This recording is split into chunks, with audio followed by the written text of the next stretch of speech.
So today I am going to start boundary layer flows. This is your unit 3.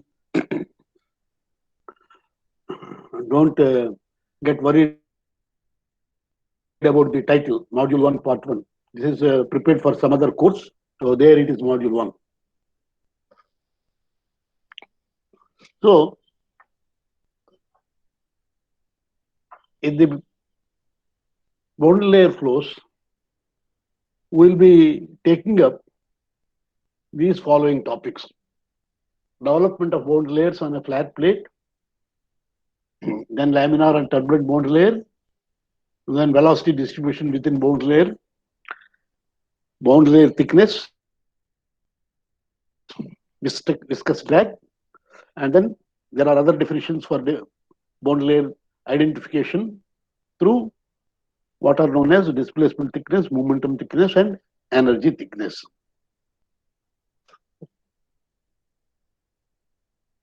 Part of the lecture.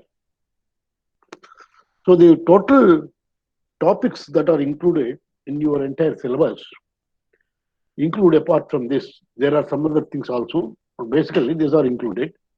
So first introduction, then development of boundary layer, definition of thickness, then laminar and turbulent boundary layer, velocity distribution, both in laminar as well as turbulent boundary layers. Then, as I told, displacement, momentum, and energy thickness. Then, what is known as momentum integral equation. Then, boundary layer separation and control.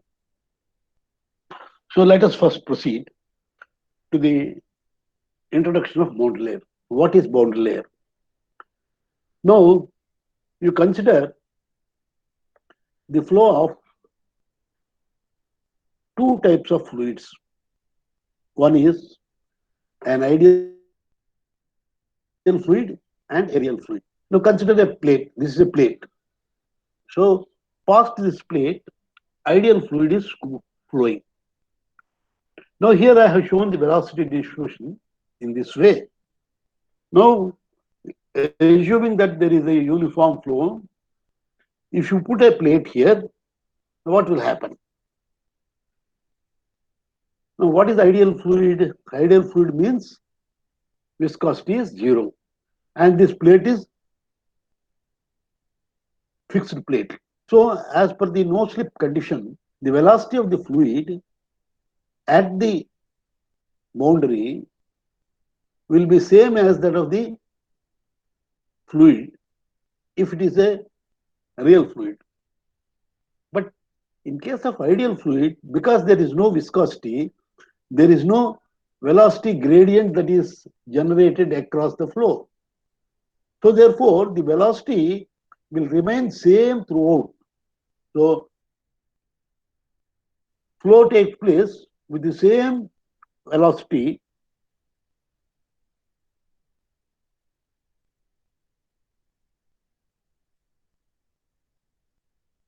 so as it is, this flow will be moving like this.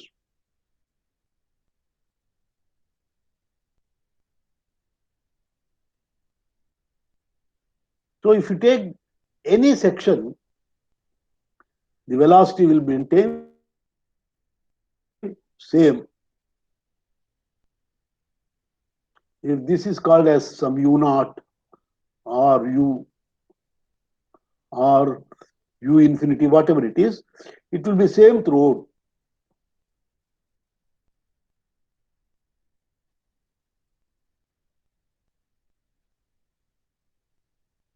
Not only at this section, any section if you take, same u naught.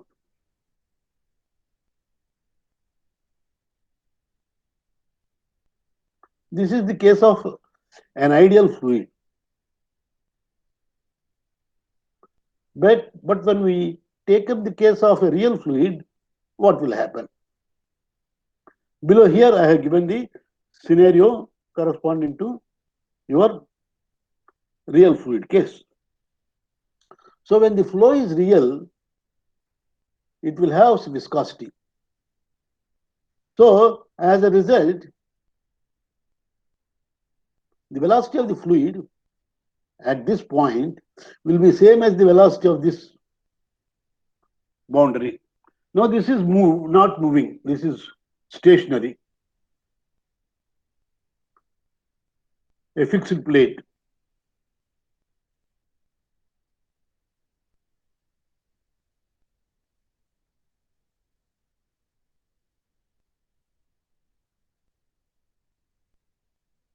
Stationary or fixed boundary. So therefore, the velocity of the fluid particle will be zero here. That means the fluid is retarded here.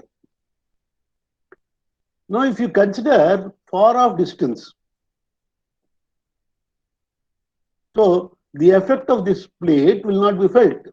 So therefore, the velocity reaches the undisturbed value of u naught.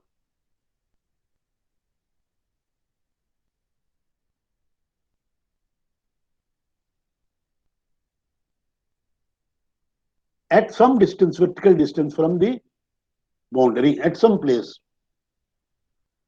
So that is the reason why you will have the velocity variation something like this.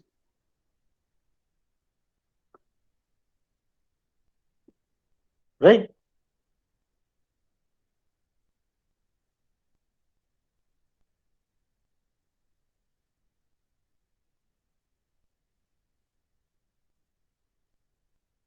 Now,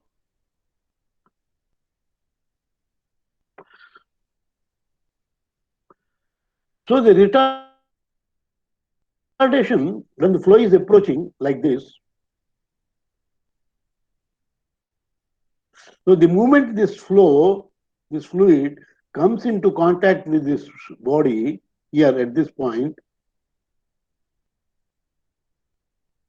it starts retarding. So retardation starts at this edge. This is called as the leading edge. So this causes a variation in the velocity, an increase in velocity. So this lead to a velocity gradient, that is dv by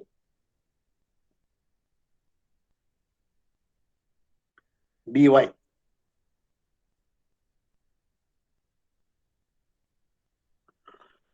So this retardation near the boundary will be further extended because this is a moving fluid and this is a retarded fluid. So like that, gradually this fluid also will be affected, but the extent of impact will gradually reduce so that the difference between the velocity between any 2 points close to the boundary and any 2 points far away from the boundary, this difference gradually decreases. So that means that is the reason why, if you see in this figure, this difference between this value and this value is more compared to the difference between, is less compared to the difference between these two. So almost same, you can see. So this is the only difference, small value. Whereas here you see,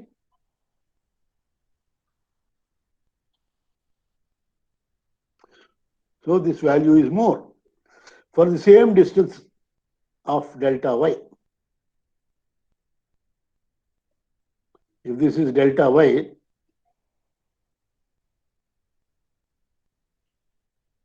for same delta y,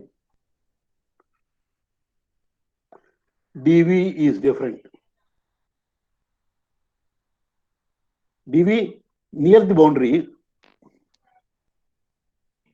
is greater than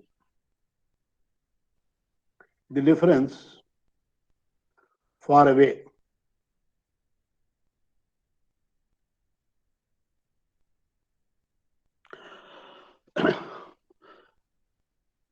Now, if there is no pressure gradient, what is pressure gradient? Pressure gradient means the pressure here, difference between the pressure here, P1, and the pressure at some other point, P2, along the so-called x direction. So it can be written as dou P by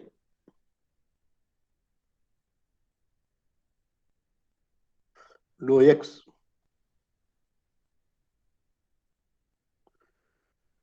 If dou P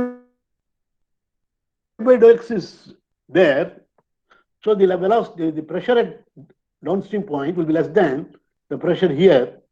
So as a result, there will be an induced acceleration. And that may quite possibly nullify the effect of the presence of the boundary. But we are considering a case where there is no pressure gradient to start with. Right?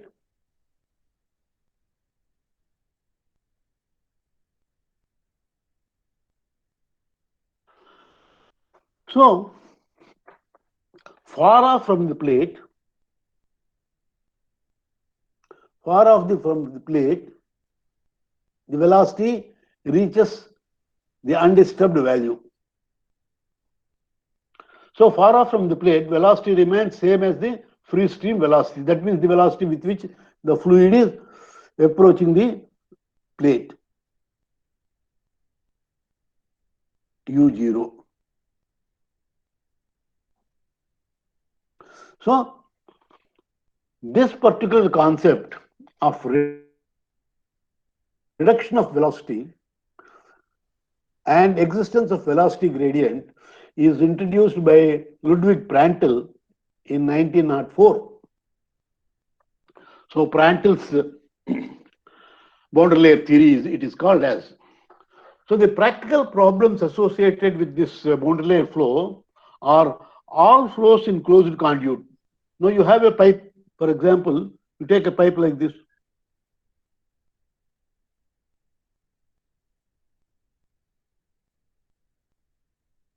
And when the flow is approaching,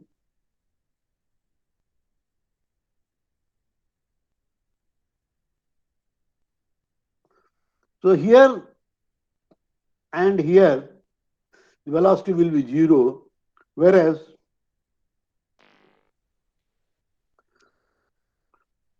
the velocity will be more here. So this is exactly lower part if you observe.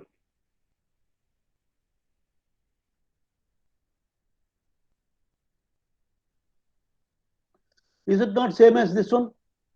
This type of distribution?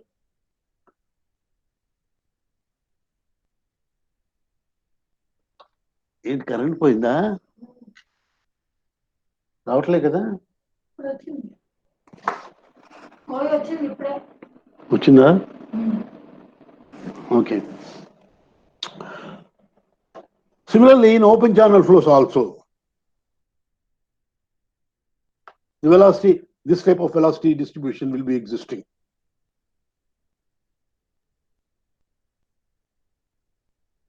Now, in all problems where the lubricants are applied between a shaft and a cylinder, this is a cylinder, this outer one is a cylinder,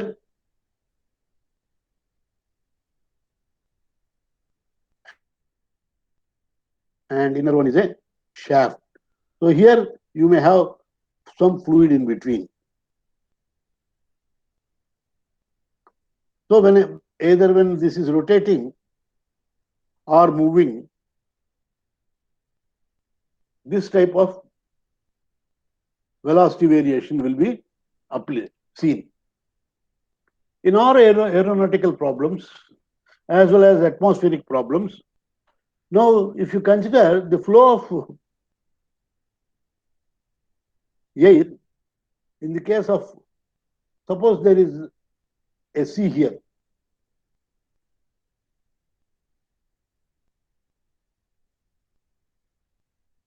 Let us assume that this is the coastline. So the wind is blowing either in this way direction or in any direction. So if you take a vertical section that is perpendicular to the plane of the screen, this type of velocity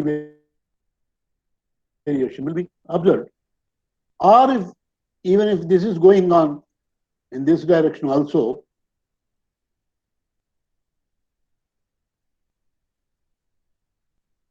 this type of velocity distribution will be present above the water surface. So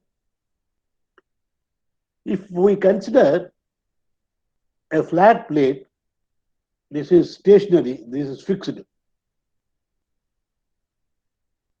which is not moving.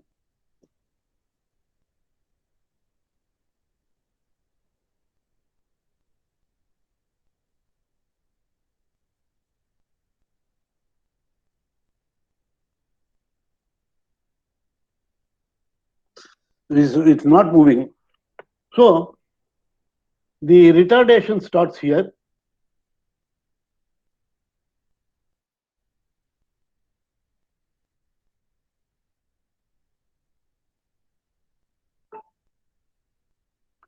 And it extends.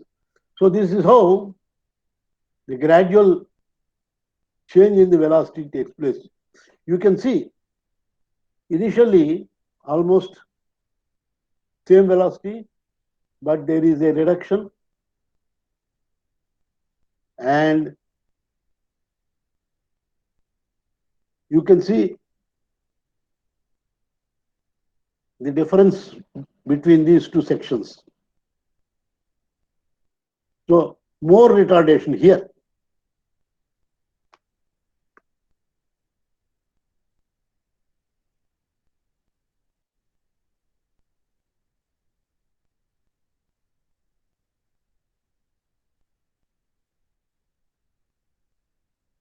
More retardation here.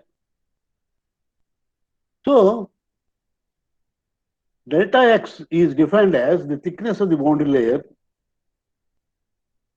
when the velocity reaches 1% of the free stream value. Free stream value is u naught. So it goes on reducing. It goes on reducing. So where this value is 0.99 times u naught, so that is called the thickness of the boundary layer. So if you consider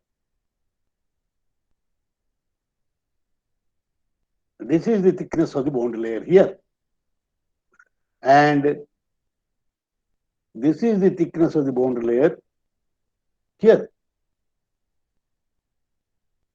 This is the thickness of the boundary layer here. So therefore, this delta, magnitude of delta depends upon our x.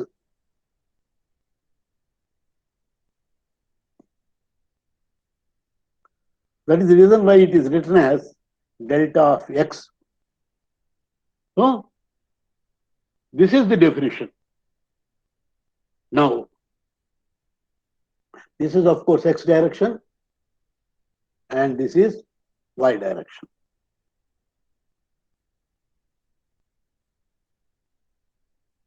Now, this velocity distribution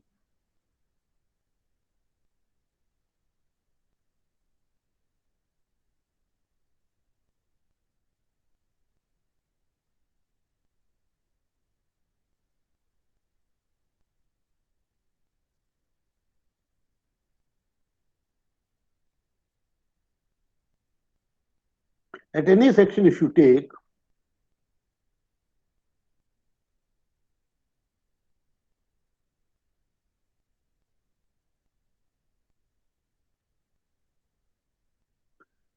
at any section, this value of u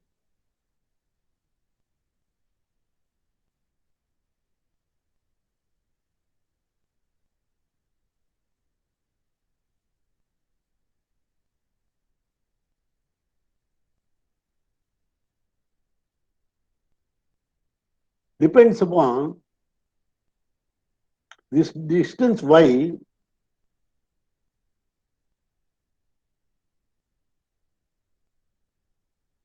from the boundary and this delta, where delta is the thickness of the boundary layer.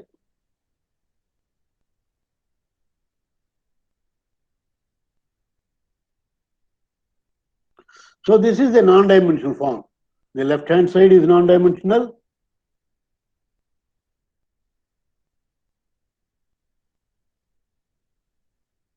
And the right-hand side, it is function of y by delta. Y is the distance. Delta also is distance. So this is totally a dimensionless parameter. So what is the consequence of this formation of the boundary layer?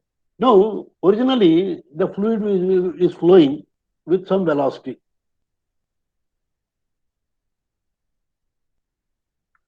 So u naught. The moment this fluid reaches this point, the velocity is reduced.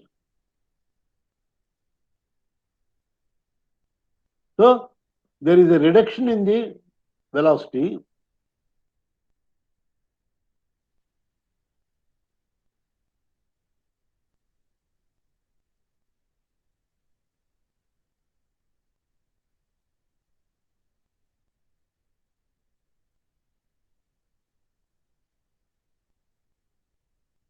There is a reduction in the velocity. So as a result of reduction in velocity, the average velocity, if you take, also will reduce.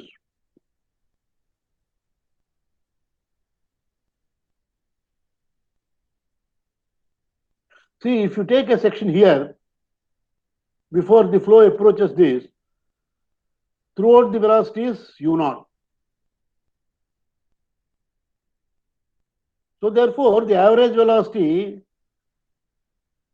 in this part will be same, u naught. But what happens in this part? In this part, because the velocity pattern is changing, so the average velocity here, this will be less than u naught. It will be less than u naught. So as a result, when the velocity, average velocity is reduced, what is the expression for discharge? Q is equal to cross-sectional area into average velocity. So this, therefore, because this is reducing, even though the cross-sectional area, if I consider this is a total, suppose say for example, the total opening above the plate, this value is say some h. So if I consider 1 unit length perpendicular to the plane of the screen, the area will be 1 into h.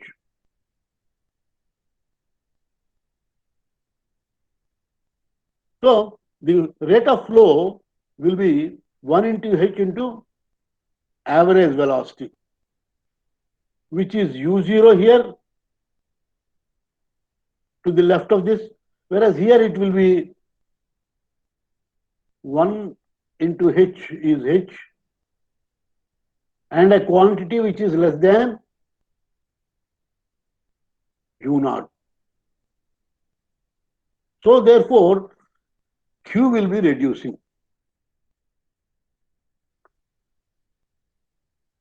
So when q reduces, rho times q is the mass rate.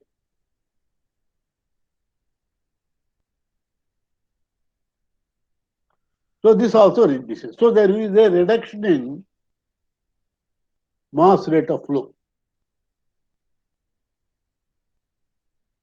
Then when mass is reduced, momentum is reduced because momentum is product of mass and velocity. So there is a reduction in the momentum. When the velocity is reduced and mass is reduced, naturally the energy also is reduced. So therefore, there is a reduction in the mass rate that is flowing above the plate, and there is a reduction in the momentum of the fluid, and there will be a reduction in the overall energy. So the velocity gradients are set in. So when there is a velocity gradient, automatically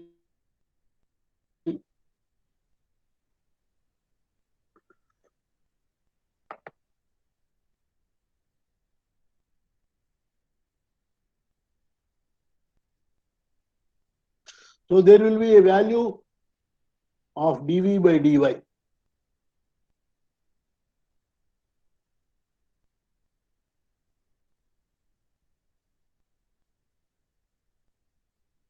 It is not equal to 0.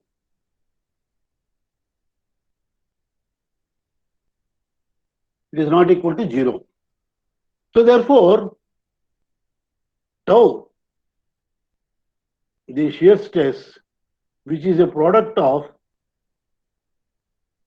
mu and dy by dy,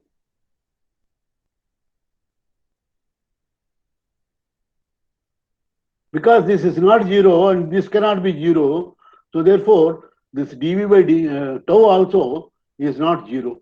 So that means the shear stresses are resulted. Velocity gradient is there, shear stresses are there. So therefore, what is known as viscous stresses are resulted.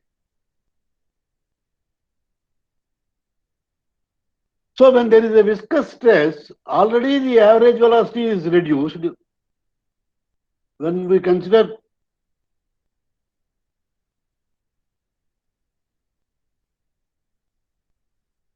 one section here,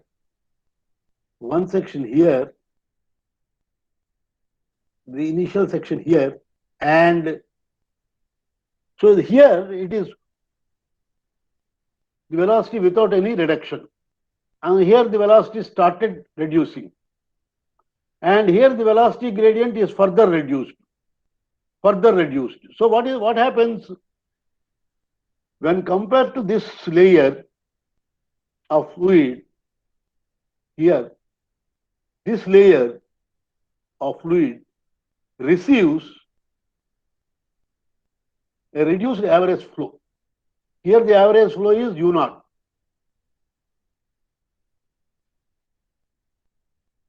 And here it will be less than U naught. Say I will call it as, say for convenience, I will call U1.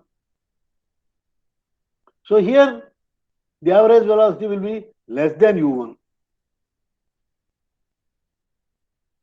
Because compared to this layer is influenced by the retardation here. And also there is a resistance or shear stress offered. So as a result, more and more retardation takes place in the direction of flow. So delta, that is the thickness of the boundary layer, and tau naught is the stress that is developed, shear stress that is developed here, indicated as tau. And as a result, there will be a force offered by the fluid. So this is called the shear resistance. So all these three parameters, delta, tau naught, and force, are governed by internal and inertial and viscous forces. After all, in this flow, there are only two forces that are active. One is inertia force, and the other is viscous resistance. So therefore, the induced drag is what is known as a viscous drag. are also called as a friction drag, sometimes also referred as skin friction drag.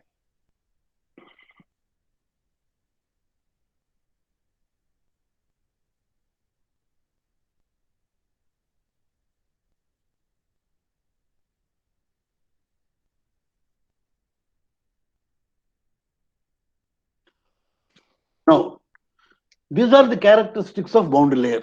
What are they?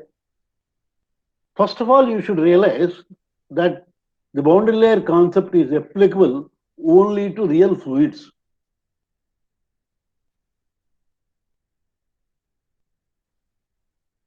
Because mu is not equal to 0. If mu is equal to 0, it is an ideal fluid and the whole story will be absent. So for ideal fluids, no slip condition does not exist. Only for real fluids, it will exist. So that is the reason why when your plate is stationary,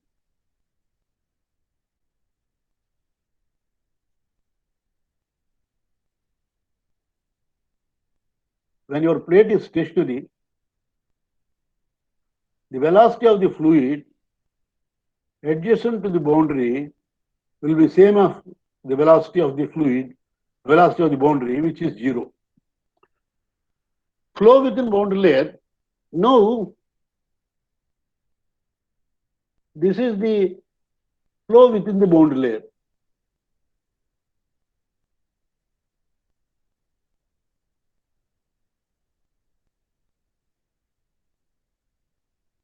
This is the flow within the boundary layer. Now, this flow within the boundary layer may be either laminar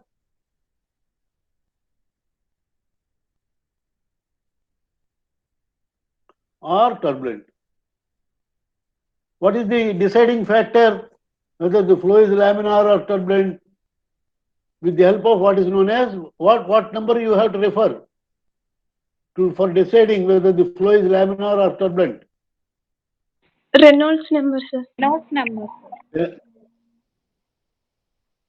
No, Reynolds number. Reynolds number is correct. RE, Reynolds number, which is the ratio of inertia forces to viscous forces.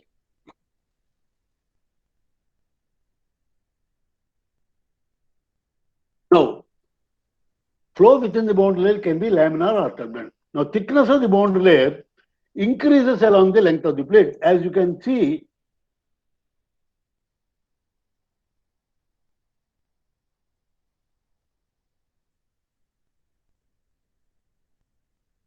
this is the thickness of the boundary layer here. This is the thickness of the boundary layer here. And this is the thickness of the boundary layer here. So this delta of x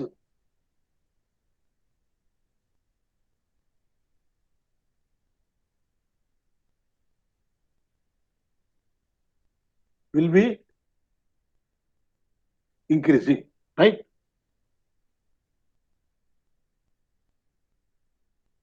So thickness of boundary layer increases along the length of the plate.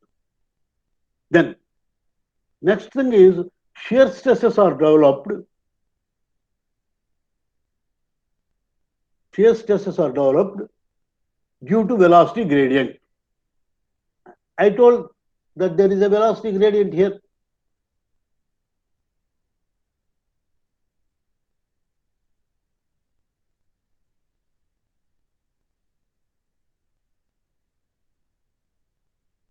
Dou v by dou y. So as a result, shear stresses are developed. This stress causes drag on the plate and it is called as the surface drag. Near the leading edge, the flow in the boundary layer will be normally laminar and becomes turbulent away from the leading edge. Why? See, what is meant by turbulence? Turbulence is nothing but mixing.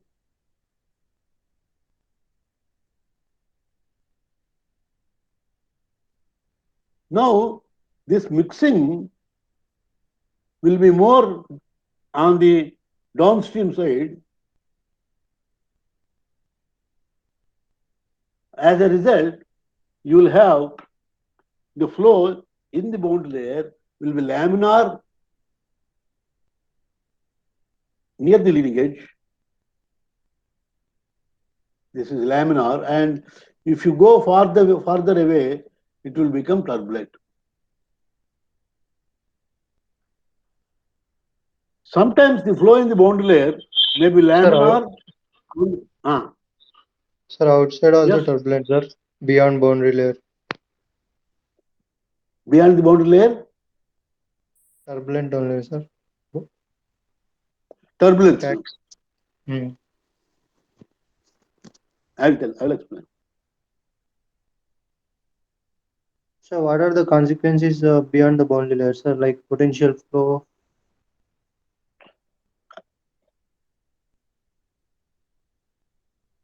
We'll come to that. See, beyond the boundary layer, this is the plate, and this is the boundary layer. So the viscous stresses are present only in this zone, isn't it? Whereas in this zone, the effect of viscosity is absent. So we can use the concepts of potential theory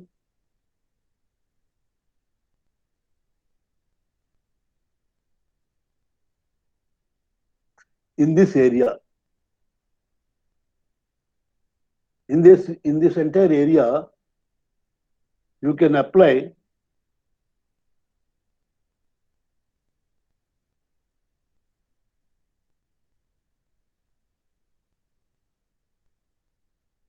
above this, all above this, in this region, the Sir, potential will be there. Bernoulli's Yes, equations are also possible, no, sir? and there is Bernoulli's equation. your the second word is not clear. There is no Bernoulli's equation is possible, no, sir? Beyond the boundary layer due to potential circumstance. beyond the boundary. Definitely, you can apply by Bernoulli's equation, Then what will because be Bernoulli's Navier-Stokes equation, sir? yes. See, Bernoulli's equation is applicable anywhere. The only thing is, if it is an irrotational flow, the Bernoulli's equation in the form which you have studied is applicable between any 2 points in the flow. But if the flow is rotational, then Bernoulli's theorem can be applied between any 2 points on the same streamline. So, for our solving practical problems, what we are considering is we are applying Bernoulli's principle by taking an average velocity.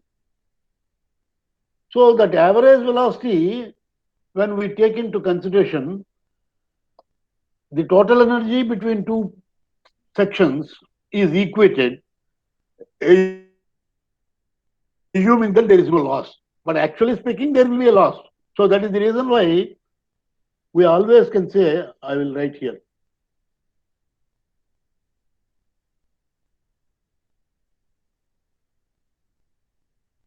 If I take some flow,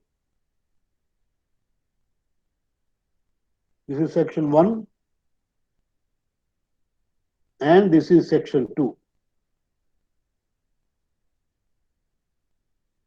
Now, how we are writing Bernoulli's equation? P1 by gamma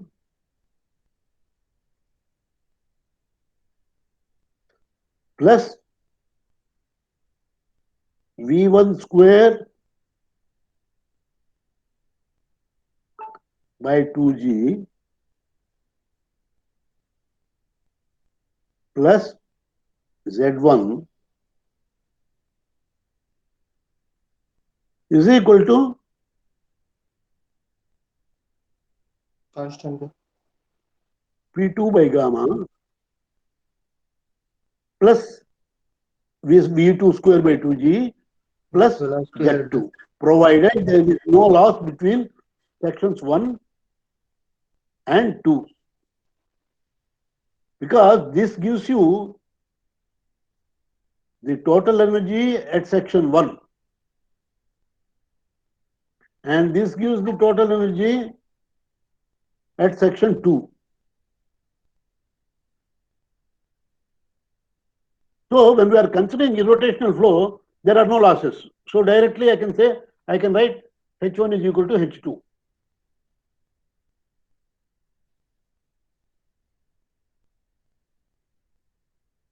But if there are losses, then I have to say H1 is the energy at upstream point, and the energy will be more, sorry,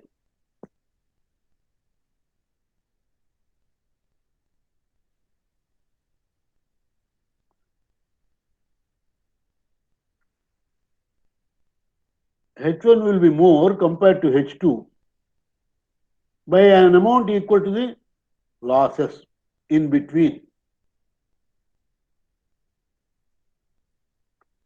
So HL is nothing but the loss of energy that takes between these two sections.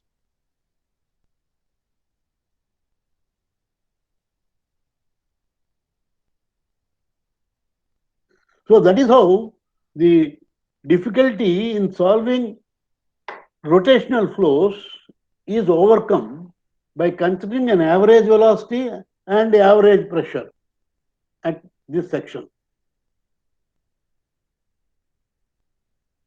At section 1 and at section 2, and using this type of expression. Is it clear? Sir, inside the Navier-Stokes equation, sir. Which one? Navier-Stokes. Sir, inside the boundary layer, we can apply Navier-Stokes equation. We can apply Navier-Stokes equation. In fact, that we are going to consider. See, Here we can't apply, sir. Navier-Stokes equations are applicable anywhere because they are most general. In Navier-Stokes equations, if you substitute mu is equal to 0, then they will become Euler's equations. So Euler's equations are applicable for ideal fluids. Navier-Stokes equations are applicable for viscous fluids. So when you consider the equation for viscous fluids and substitute viscosity is equal to 0, it reduces to ideal fluid flow case. Understood? But boundary layer only applicable to real fluids. Yes, boundary layer is applied to real fluids. That is what I am saying. Real fluid means viscosity is there. So viscosity is there means Navier-Stokes equations are applicable. Beyond the boundary layer also you can apply, sir. What you asked, in fact, it should have been the other way. Can I apply a Euler's equation within the boundary layer? Then the answer will be no. Because within the boundary layer, there are viscous stresses. Whereas your Euler's equation doesn't consider the viscous stresses. While developing Euler's equations, we have considered all the shear stresses to be 0. So I cannot apply Euler's equation for boundary layers. In case of boundary layer flow, only Navier-Stokes equations are applicable. Okay, sir. Followed? Yes, sir. Is that clear? Sir. Okay. So let me quickly proceed.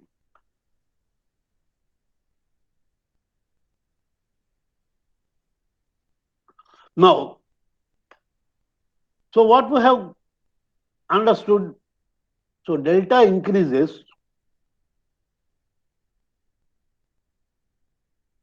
with x. And another thing is delta also increases as mu increases. Why?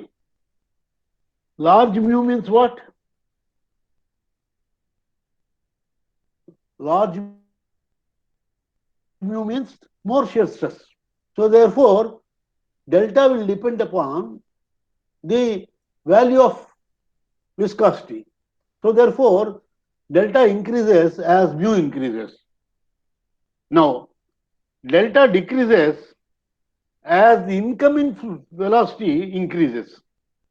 See, if the incoming velocity is higher, then the extent of reduction will be less. Extent of retardation is less. So therefore, delta decreases. If you consider two situations, same fluid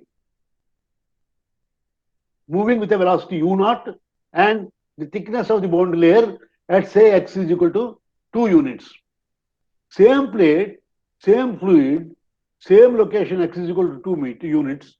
But if u naught is more, then what will happen? There will be lesser retardation. As a result, the thickness will be not more at further locations at x is equal to 2 units compared to the earlier case. If u naught increases in the downstream direction, now this is another thing. Suppose now we have considered, actually what is the situation we have considered? We have considered a plate here and there is no pressure gradient. So P is same. P is same here and here. So therefore there will be a boundary layer that is developed. Now suppose we consider from this section to this section, this is P1 and this I will call as P2. So P2 is less than P1. What is the effect of P2 being less than P1? Dou P by dou X will be there.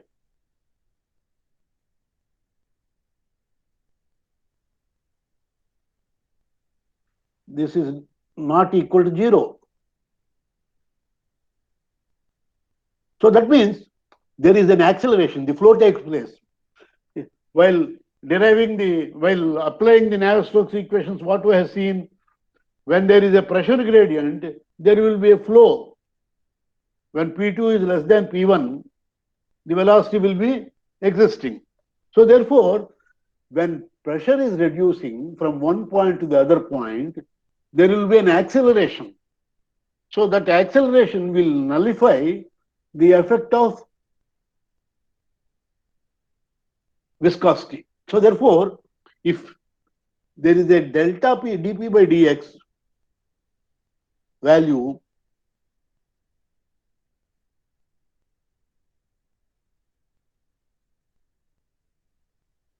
so growth is reduced due to acceleration. Suppose u naught decreases, that means, say for example, P2 is greater than P1.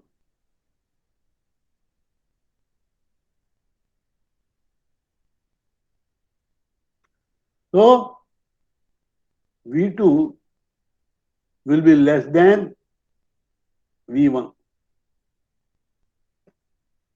So therefore, more retardation.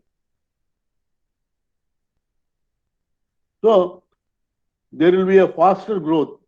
Value of delta increases. And it will lead to what is known as separation of the boundary layer. We will discuss about this point in a later stage. Boundary layer separation. Okay.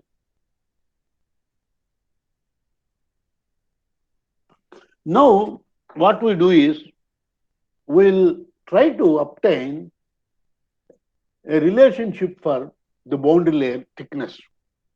Now, I have told you that the boundary layer thickness, delta depends upon these two forces, inertia force and viscous force. Now let us consider a fluid which is having some unit volume. So what is the inertia force? Inertia force is mass into acceleration. Force is equal to mass into acceleration. Now what is the mass? Mass is rho is the mass density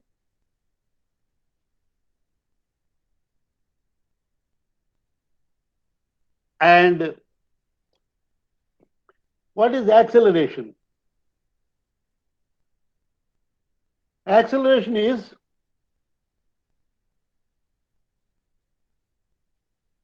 u dou u by dou x. What is this acceleration? U dou u by dou x is what type of acceleration is it? We have defined acceleration by two ways. One is local acceleration and the other is convective acceleration. So u dou u by dou x means what? Convective What type acceleration. of acceleration? It is convective acceleration. So this is acceleration.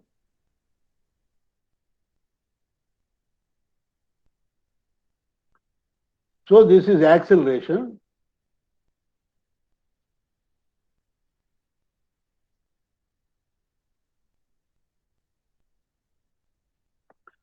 And this is mass. Because what is our definition of density? Rho is equal to Mass by volume. mass by volume.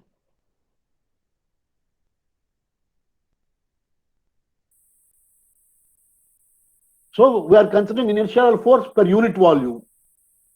So that means I have to write mass by volume into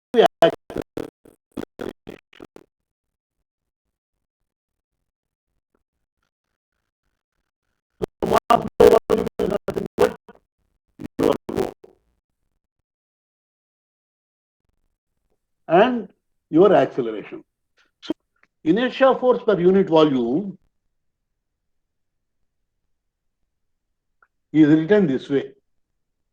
Now, let us consider the order of magnitude of terms.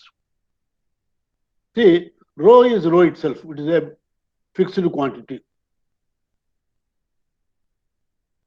So, rho is written as rho itself. Now, u will be of the order of u.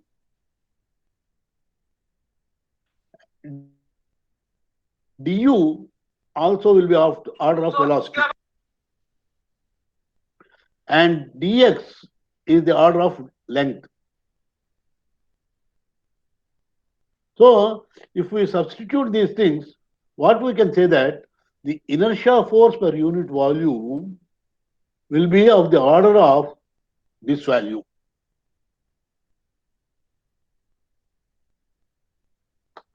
Rho u naught square by x.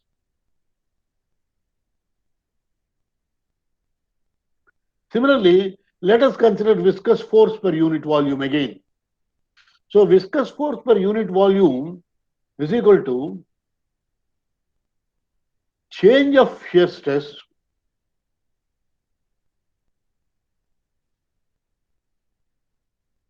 by density, by distance.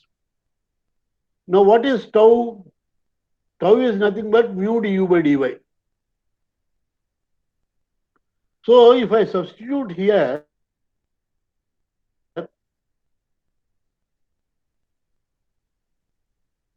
tau, if I replace by this value, I will be getting this expression. And again using the order of terms, mu is mu and dou square u is u, dou y square is vertical dimensions are in terms of delta. So delta square. Do you follow how I have written Yes, this? sir. See, simply because presence of 2 here doesn't give you 2 here. Because what is this del square u means? D square u means u2 minus u1 is du.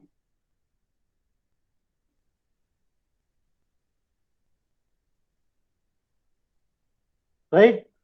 Then du1 minus du2, value of du at one section minus value of du at another section, this is what gives you d square u. So therefore, it will be of the order of u itself, not of the order of u square. So this point you should realize. So now for equilibrium, these two must be same.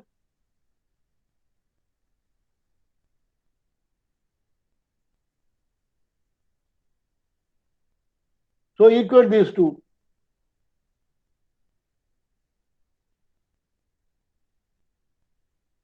Simplify, you will get this expression.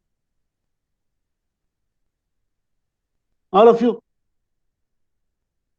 substitute and get. Meanwhile, I will take 5 minutes break.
Okay.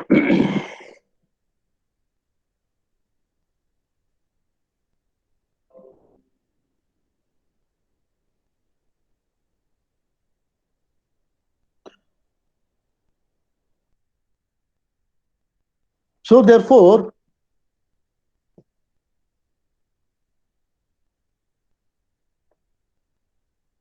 so if I substitute or equate the inertia force per unit volume to viscous force per unit volume and simplify, I'll be getting an expression like this, and taking square root, I'll get this expression. Now, if you look at this,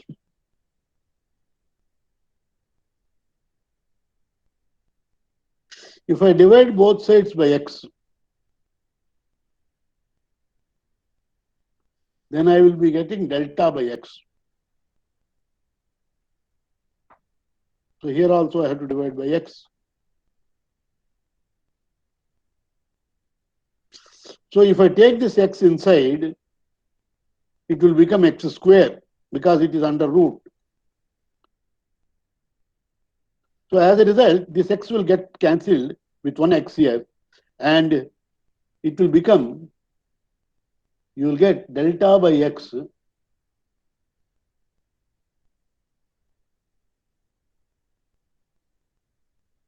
is equal to some constant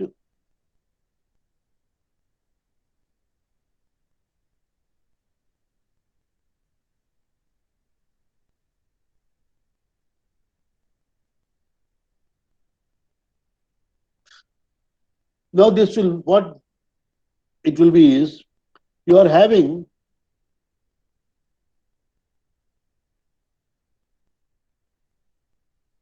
mu x by rho u naught.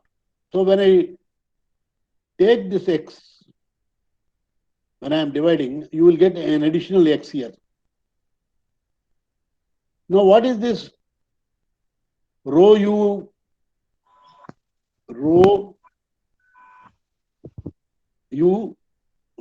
x by mu? What is this? Reynolds number, sir. It is Reynolds number. So you will have Reynolds number in the denominator. So Rx to the power of half.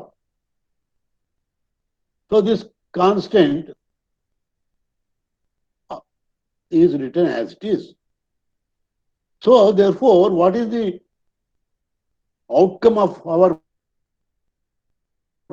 this argument is that the non-dimensional thickness of the bond layer, because it is delta by x, is inversely proportional to the square root of Reynolds number. So delta by x is proportional to r to the power rx to the power of r to the power of minus half, r to the power of minus half. So that is the outcome of the argument. Now, it was shown from experiments that value of K is approximately equal to 5. So therefore, this one is what is known as Blasius equation for laminar bond layer.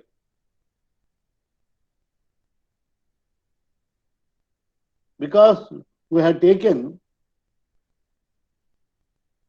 inertia force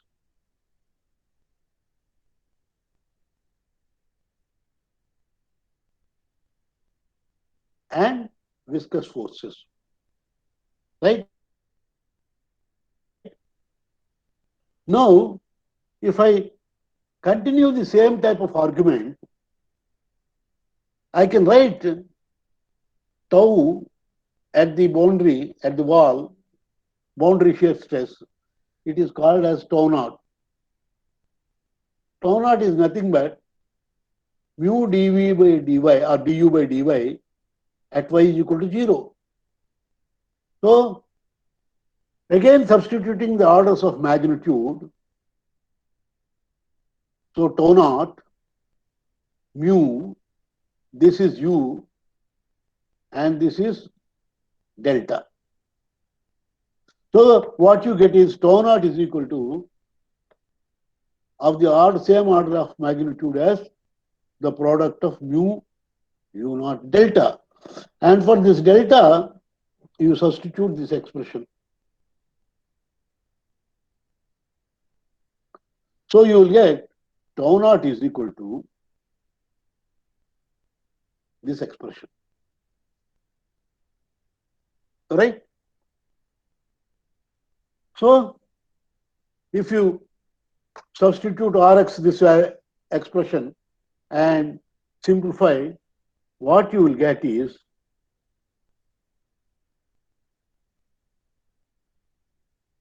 you can rewrite it in this form.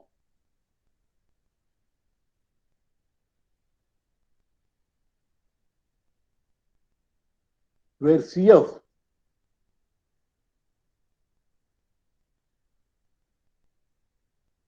is this value. So what we got is that dimensionless thickness of the bond layer, laminar bond layer of course, is approximately 4.99 or 5 times Rx to the power of minus half, or 5 divided by Rx to the power of half. Similarly, tau naught by rho u naught square by 2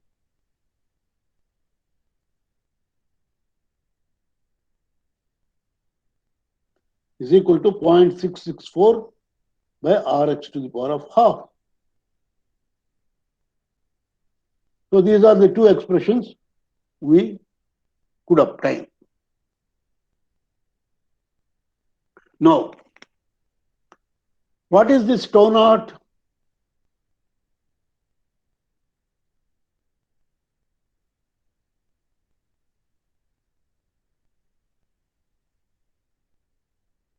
Tau naught is the shear stress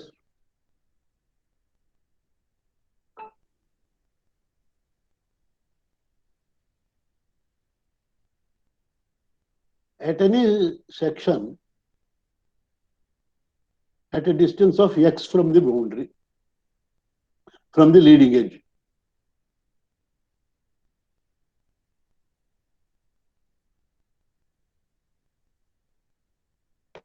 X from the leading edge.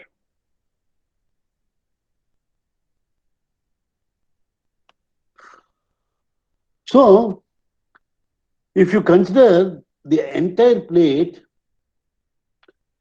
see this tau naught is the shear stress at a small distance, I mean over a small length, which is of say dx,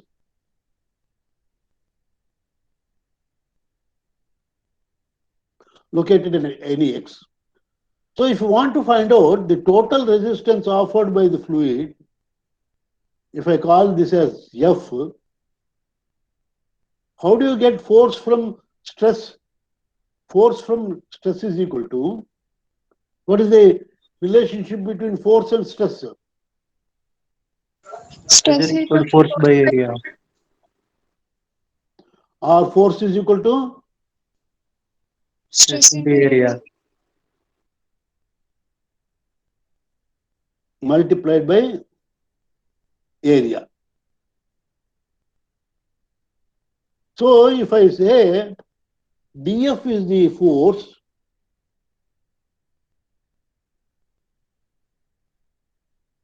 that is acting on a small strip, now perpendicular to the plane, let us consider a unit length.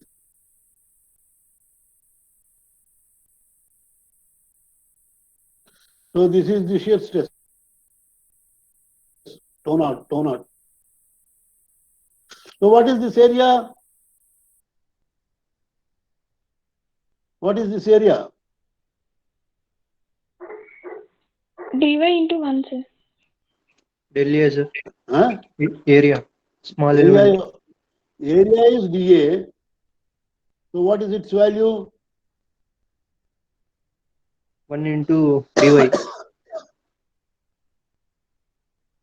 Hmm? 1 into dy.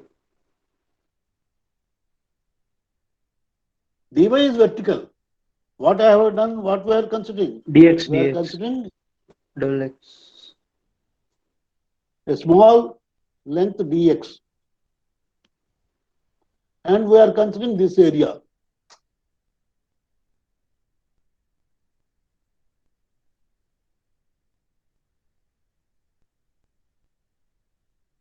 So this area is Projection dx area. into, so dA is equal to dx into 1. So force is equal to, force acting on this small element, I will call it as dF.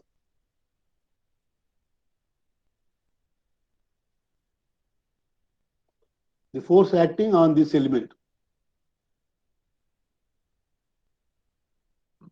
dF. So how do I get dF? dF is equal to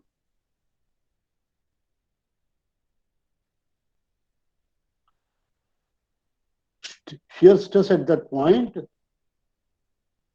which is tau naught multiplied by dA. So what is the total force on this entire length of the plate? If I call that as F,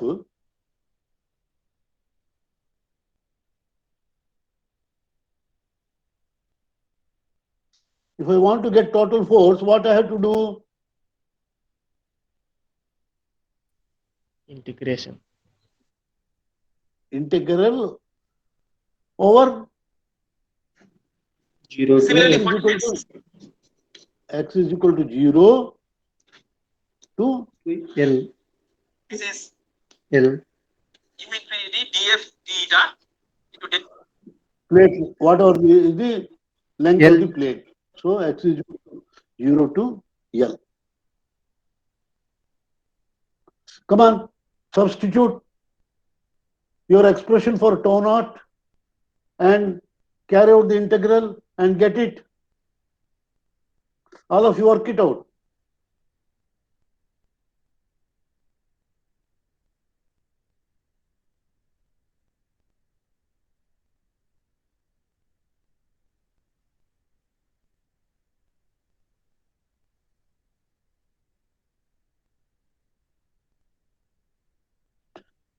Instead of B, we can also, instead of 1, we can also take B.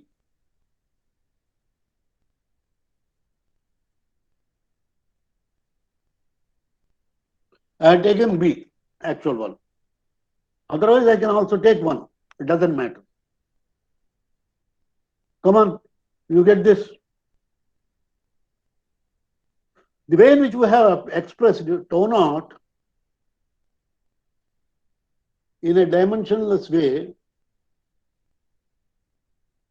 tau naught by rho u naught square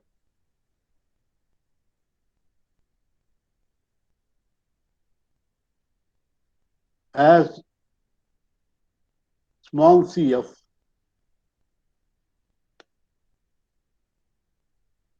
we can also express this.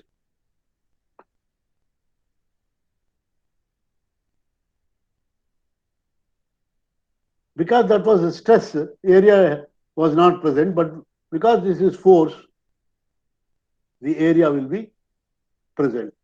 So you ultimately get this.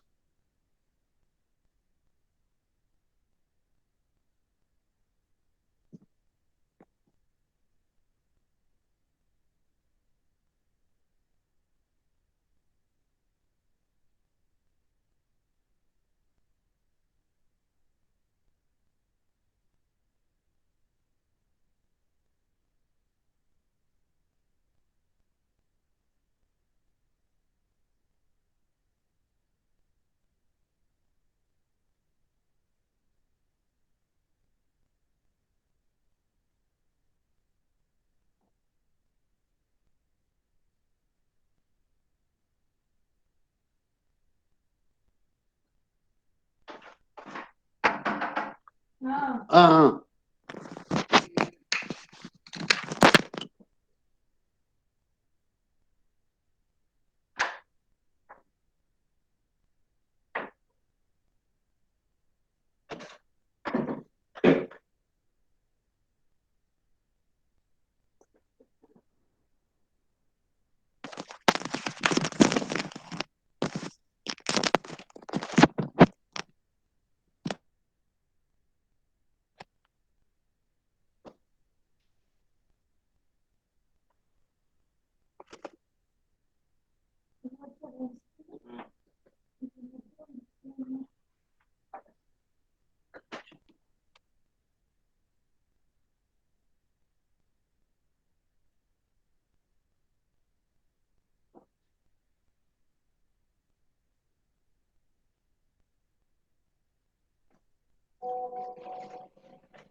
have you done? Anybody?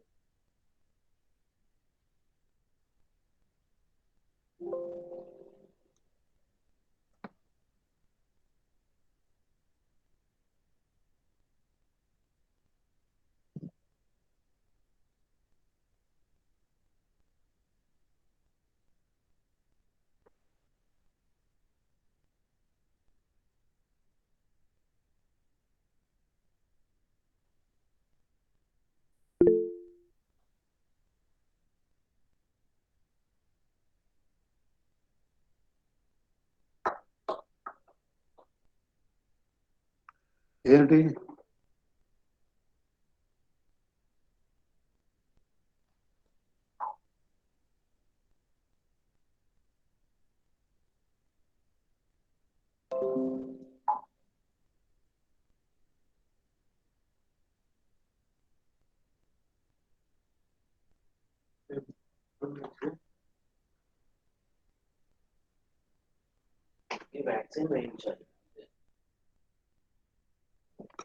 ఎవరికి పంపిస్తున్నావు?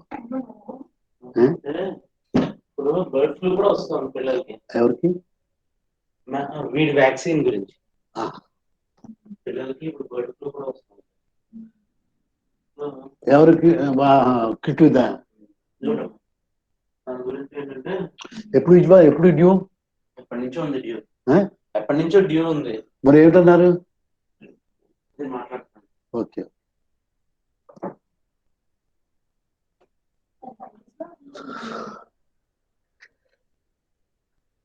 No response. What happened?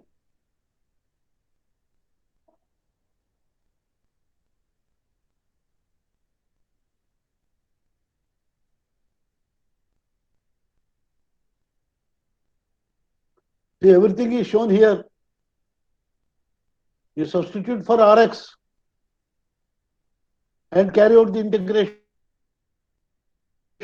and rearrange the terms so that you will get this expression.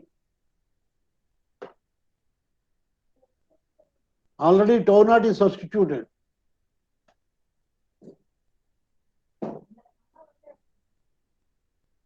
See, for tau naught, this expression is substituted.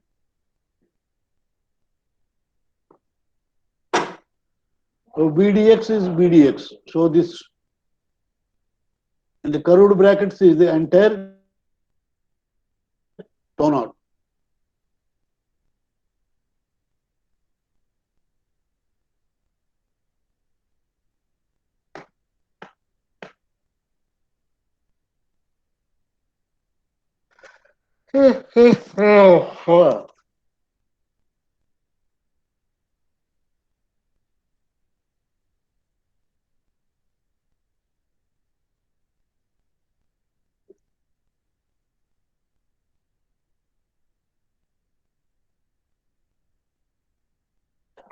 పెట్టాడు.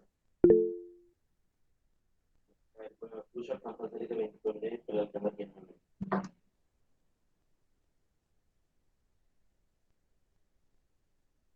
ఇంకా working చిన్న integration. Avadhani uncle దగ్గర నుంచి వచ్చిందా? Avadhani uncle దగ్గర నుంచి. Avadhani uncle పంపించారు ఆన్సర్. పంపించలేదు, ఇంకా వెళ్ళలేదు. అది ఫోన్ ఎక్కడ ఉంది నాది?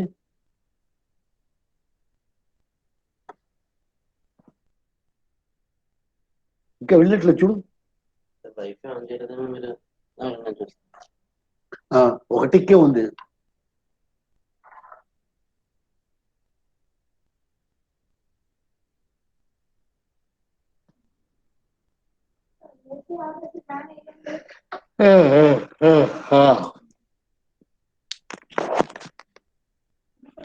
ఇంకా వెళ్ళలేదు కదా.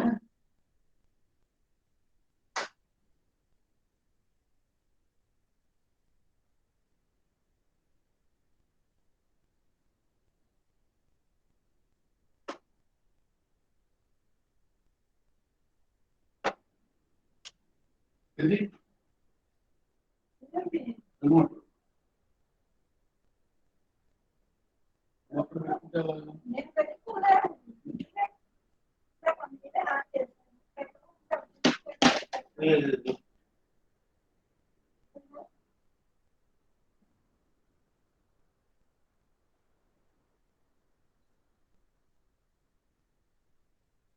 వెళ్ళలేదు కదా.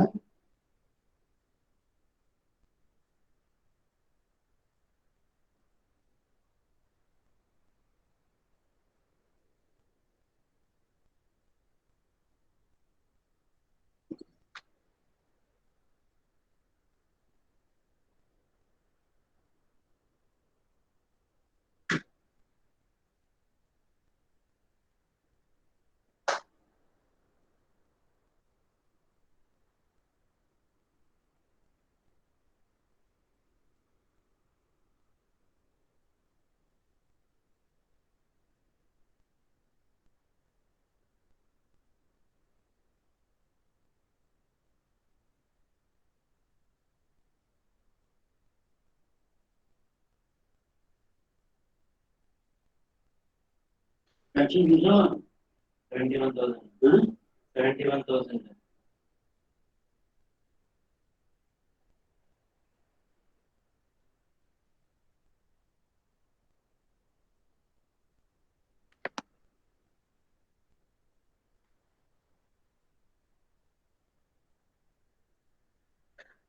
Is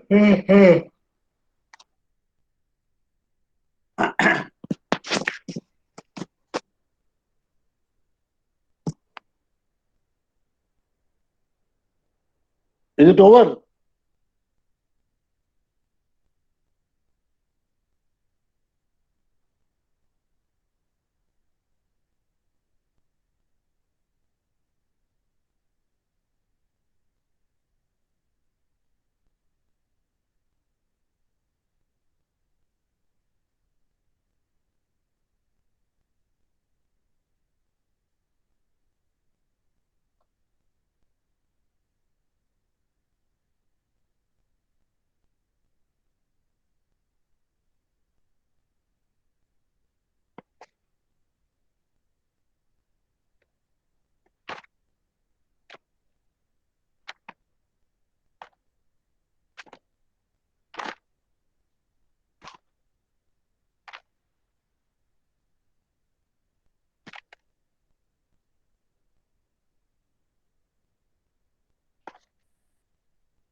count n plus 2 is equal to కదా count n plus 2 formula C of n is equal to eh? C of n. Here C of n.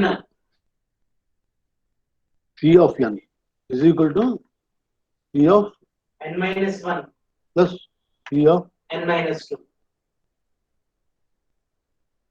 ఇది దేని ఫార్ములాను count of Non-consecutive zeros. non Non-consecutive zeros. consecutive. Excuse me, sir.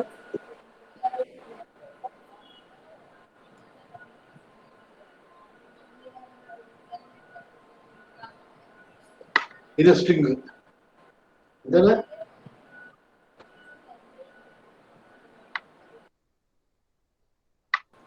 Sir. Hello. Hello yes have you done Sir. it Sir, CD value Did you- 1.328 into root RL వస్తుంది. అంతే CD is equal to 1.328 divided by root RL Divided by రావట్లేదు sir, into వస్తుంది నాకు. తప్పు చూడు F is equal to CDA rho u naught square by 2 అని రాస్తాం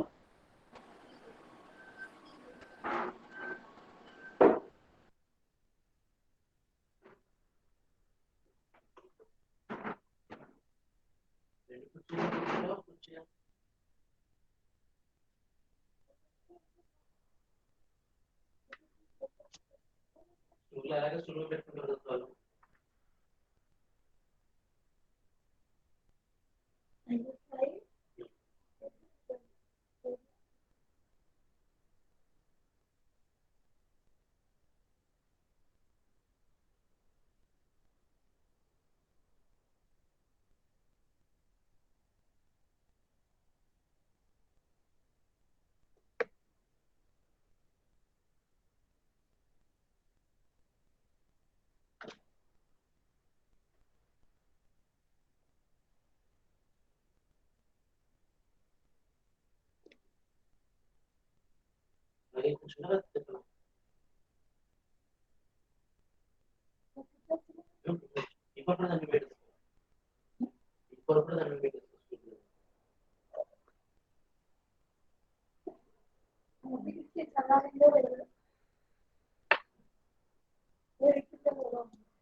Did anybody succeed?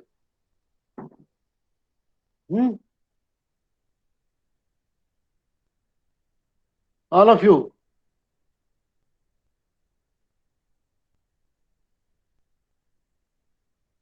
Okay.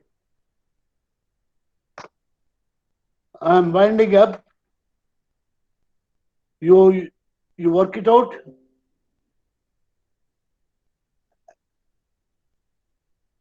And inform me. So tomorrow we are going to discuss 3 important parameters which are referred as other measures of boundary layer thickness. One measure is delta.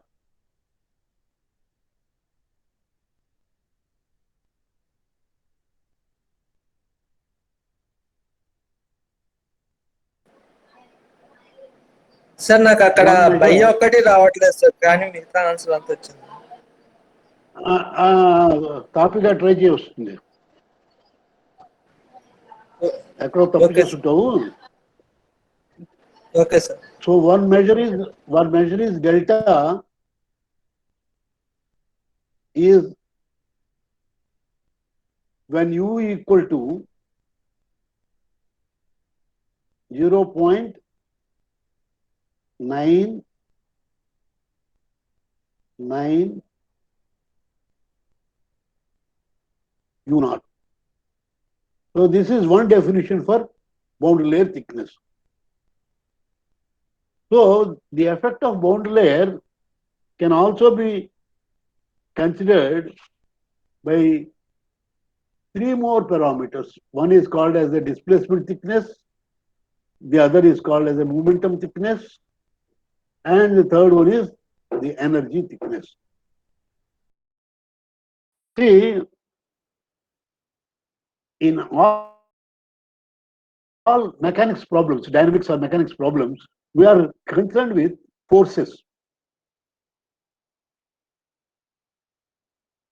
and energy. These are the two parameters which we are always interested. So force depends upon momentum, rate of change of momentum, which in turn depends upon change of mass. Because momentum is mass into velocity. So therefore, velocity means displacement, change in the. So that is the reason why we are interested in so-called displacement, because if suppose I have the original body like this, and this is the original velocity distribution. Now what is happening? When I consider any point, the velocity is changing. So that means the average velocity is reduced. The average velocity is reduced. So now what I plan is that without changing the velocity, suppose I change the opening with the same u naught, instead of considering this area of flow, I will now consider only this area of flow. So that means I am displacing the plate by some more thickness, additional thickness. So that mass, change of mass due to the boundary layer effect can be obtained. So that is the concept of the displacement thickness. Similarly, momentum and energy. So instead of taking the reduction or variation in the velocity, what we know to do is we define a parameter which helps us in evaluating the rate of mass or the mass that is flowing by displacing the thickness or by displacing the boundary. And I will get a reduced mass. Similarly, the new momentum, if I shift the plate by some distance theta, will give me the same momentum as if the flow is with the same area but changed velocity distribution. So here, instead of considering change in the velocity distribution, we are considering the change in the extent of flow. So these are the three thicknesses which we will consider tomorrow. Meanwhile, all of you work this and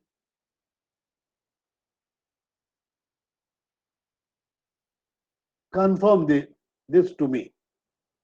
Right? Now I am closing the session. Before that, all of you give the feedback.